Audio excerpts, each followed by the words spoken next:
মাছে ভাতে বাঙালি এই প্রবাদটা বোধহয় এখন বিলুপ্তির পথে। কারণ আমাদের পরবর্তী প্রজন্মের মাছ খাওয়ার প্রতি যে অনীহা, তাতে আমার কিন্তু সেটাই মনে হয়।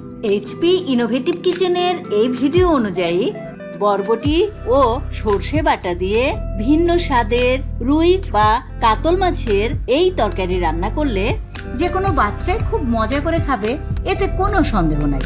রান্নাটা খুবই সহজ, যারা ব্যাচেলর জীবনযাপন করছেন তারা সহ যে কেউ ঝটপট করে ফেলতে পারেন এই রান্নাটি।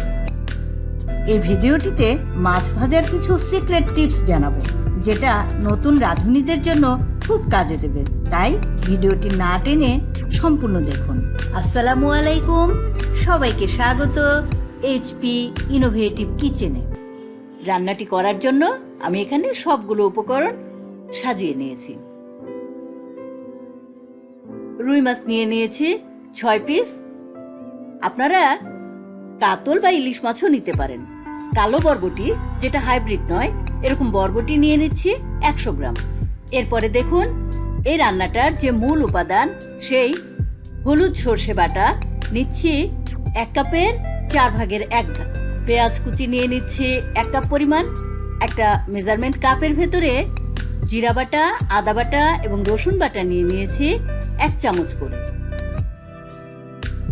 চিড়ে রাখা কাঁচামরিচ 8-10টা, 1 টেবিল চামচ পেঁয়াজ বাটা, 1 চা চামচ লবণ, আর এই বোতলটাতে নিয়েছি পানি, আর এটাতে আছে সরিষার তেল। পরিষ্কার করে কেটে বেছে ধুয়ে রাখা রুই মাছগুলোর মধ্যে লবণ 1 চা চামচ, 1 চা চামচ হলুদ, মরিচ গুঁড়া 1 চা চামচ। অনেক বাচ্চা মাছের আষ্টে গন্ধটা সহ্য করতে পারে না, এই জন্য আমি এর ভেতরে আধা চা চামচের মতো রসুন বাটা দিয়ে দিই। এরপরে এই মশলাগুলো ভালো করে মাছের সাথে মিশিয়ে কিছুক্ষণ রেখে দেব। এটাকে বলে ম্যারিনেট করা। আপনাদের মাছ ভাজার কিছু সিক্রেট টিপস বলছি। তেলে মাছ ভাজার সময় ফুটফুট করে ফুটে এবং গরম তেল ছিটে গায়ে আসে। যদি মাছ বা মাংসের ভেতরে সামান্য চাউলের ময়দা বা কর্নফ্লাওয়ার মাখিয়ে নিতে পারেন, তাহলে দেখবেন এই তেল আর ছিটে গায়ে আসবে না। আর এমন কড়াইতে মাছ ভাজবেন যেটাতে কখনো অন্য ঝোল তরকারি রান্না করা হয় না, শুধু ভাজি করা হয়। এমন কড়াইতে মাছ ভাজলে মাছটা উল্টানো সহজ হবে, ভেঙে যাবে না। আর এক পাশ বেশ ভালোভাবে ভাজা হলে তবে উল্টাতে হবে। অল্প ভাজা অবস্থায় মাছটা উল্টাতে গেলে ভেঙে যায়। একটা প্যান চুলায় বসিয়ে এটাকে একটু গরম করে তার মধ্যে সরিষার তেল দিয়ে নিচ্ছি 3 টেবিল চামচ পরিমাণ। তেলটা একটু বেশি পরিমাণে দেব, কারণ এই তেলে মাছ ভেজে বাকি তেলেই রান্নাটা করে ফেলবো। ননস্টিকি প্যানে সাধারণত মাছ ভাজতে গেলে মাছটা লেগে যায় না, কিন্তু কড়াইতে বা অন্য কোনো প্যানে মাছ ভাজতে গেলে মাছটা সহজে উল্টানো যায় না। এই জন্য কড়াইটাকে খুব ভালো করে গরম করতে হবে এবং তেলটাও বেশ ভালো করে গরম করে নিতে হবে। এই রান্নাটা করতে মাছগুলোকে হালকা ফ্রাই করে নিতে হবে, কারণ মাছগুলো যদি ডিপ ফ্রাই করা হয় তাহলে উপরটা বেশ শক্ত হয়ে যায় এবং ভেতরটা ড্রাই হয়ে যায়। এই জন্য যখন এটাকে আবার ঝোলের মধ্যে রান্না করা হয়, তখন মাছের টুকরার ভেতরে মশলা বা জুসি ভাবটা থাকে না। আলতো হাতে উল্টে পাল্টে মাছটাকে ভেজে নিচ্ছি। এই বরবটি সর্ষে বাটা দিয়ে রুই মাছের তরকারিটা আমি একবার একটা হোটেলে খেয়েছিলাম। খাবারটা এত টেস্টি লেগেছিল যে আমি এই রান্নাটা নিয়ে বেশ কিছুক্ষণ চিন্তা করেছিলাম এবং বাড়িতে এসে সর্ষে বাটা দিয়ে যেভাবে ইলিশ মাছ রান্না করা হয় সেভাবেই রান্নাটা করার চেষ্টা করলাম। এই রান্নার ভেতরে যে বরবটিটা দেওয়া হয়, এই বরবটিটা এত টেস্টি হয়, না খেলে আসলে এটাকে বোঝানো সম্ভব না। মাছগুলো ভাজা হয়ে গেছে, উঠিয়ে নিলাম। এবার মাছ ভেজে নেওয়া সেই তেলের ভেতরে গোল করে কেটে রাখা পেঁয়াজ কুচি দিচ্ছি 2 টেবিল চামচ। একটু নাড়িয়ে দিলাম। এর ভেতরে গোটা জিরা দিচ্ছি 1/2 চা চামচ। নেড়ে চেড়ে দিচ্ছি। যখন পেঁয়াজটা একটু নরম নরম হয়ে আসবে এবং পেঁয়াজ ও জিরার বেশ সুন্দর একটা গন্ধ বের হবে, তখন এর ভেতরে একে একে দিয়ে দিব রসুন বাটা 2 চা চামচ, আদা বাটা দিচ্ছি 1 চা চামচ, জিরা বাটা দিচ্ছি 1 চা চামচ, ভালোভাবে নেড়ে চেড়ে দিচ্ছি। এর ভেতরে হলুদ গুঁড়া দিয়ে দিলাম 1 চা চামচ, মরিচ গুঁড়া 1/2 চা চামচ। যেহেতু কাঁচা মরিচ আছে, যার জন্য মরিচ গুঁড়াটা কম দিলেও হবে। সেই বেটে রাখা সাদা সর্ষে বাটাটা দিচ্ছি, যেটা 1 কাপের 4 ভাগের 1 ভাগ পরিমাণ ছিল। লবণও দিয়ে দিচ্ছি 1 চা চামচ। পেঁয়াজ বাটা দিচ্ছি 1 টেবিল চামচ। নেড়ে চেড়ে ভুনে নিচ্ছি। সামান্য পানি দিয়ে দিলাম যাতে মশলাগুলো পুড়ে না যায় এবং বেশ ভালোভাবে কষানো হয়।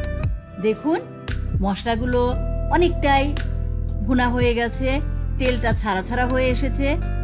এর ভেতরে দিয়ে দিলাম সেই পেঁয়াজ কুচিগুলো। আবারও নেড়ে চেড়ে ভালোভাবে ভুনে নিচ্ছি। পেঁয়াজগুলো নরম নরম হয়ে এসেছে, মশলাগুলো ভুনা হয়ে গেছে, বেশ চমৎকার একটা ফ্লেভার আসছে। তেলগুলো মশলা থেকে ছেড়ে উপরে উঠে এসেছে। এর ভেতরে কেটে রাখা সেই বরবটিগুলো দিয়ে দিচ্ছি। আপনারা সবুজ বরবটিও ব্যবহার করতে পারেন, তবে দেশি এই কালো বরবটিগুলো খেতে কিন্তু চমৎকার লাগে। নেড়ে চেড়ে বরবটিগুলো কষিয়ে নিচ্ছি।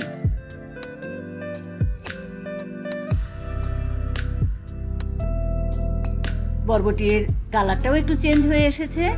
এখন এর ভেতরে পানি দিয়ে দিচ্ছি। আমি সর্ষে বাটার পরে ব্লেন্ডার ধুয়ে পানি নিয়েছিলাম, সেই পানিটাই দিয়ে দিলাম।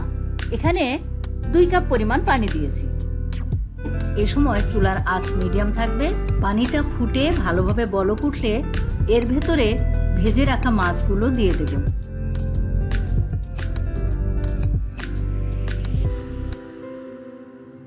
ভালোভাবে বলক উঠে গেছে। এর ভেতরে ভেজে রাখা মাছগুলো ছড়িয়ে দিলাম। এখন কিন্তু আর চামচ দিয়ে নাড়াচাড়া করা ঠিক হবে না, তাহলে মাছগুলো ভেঙে যাবে।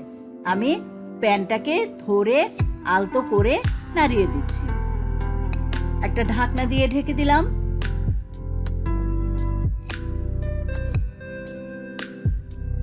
তরকারিটা প্রায় রান্না হয়ে এসেছে, তবে দেখুন ঝোলের উপরে একটু ফেনা ফেনা উঠে আছে, তাতে বোঝা যাচ্ছে যে জালটা ঠিক মতো হয়নি। আমি আরো কিছুক্ষণ জাল দেব। এর ভেতরে চিড়ে রাখা সেই কাঁচামরিচগুলো দিয়ে দিলাম। এই কাঁচামরিচ দেওয়াতে তরকারিটার চমৎকার একটা ফ্লেভার হবে। ঝাঁকুনি দিয়ে তরকারিটা নাড়িয়ে দিতে হবে। এই সময় চামচ দিয়ে খুব একটা নাড়াচাড়া করা উচিত হবে না, তাহলে মাছগুলো ভেঙে যেতে পারে। আবার একটু ঢাকনা দিয়ে ঢেকে দিলাম। আমাদের বরবটি সর্ষে বাটা দিয়ে রুই মাছের রান্নাটা কিন্তু হয়ে গেছে। অনেকে এই রান্নাটা একটু মিষ্টি মিষ্টি স্বাদের খেতে পছন্দ করেন। পোলাওয়ের সাথে কিন্তু মিষ্টি স্বাদটা বেশি ভালো লাগে। তরকারির ঝোলের ঘনত্বটা ঠিক এমন থাকতে থাকতে নামিয়ে নেব। যদি টক টক মিষ্টি মিষ্টি খেতে চান, তাহলে এর ভেতরে লেবুর রস এবং চিনি দিতে পারেন। তৈরি হয়ে গেল একটু ভিন্ন স্বাদের বরবটি সর্ষে বাটা দিয়ে রুই মাছের তরকারি। পরিবারের প্রিয়জনদের অথবা অতিথি আপ্যায়নে ভাত, পোলাও বা খিচুড়ির সাথে গরম গরম পরিবেশন করুন। আজ এ পর্যন্তই। দেখা হবে আগামী কোনো ভিডিও নিয়ে। সে পর্যন্ত সবাই ভালো থাকবেন, সুস্থ থাকবেন এবং আমার চ্যানেলের সাথেই থাকবেন। আসসালামু আলাইকুম। ধন্যবাদ সবাইকে।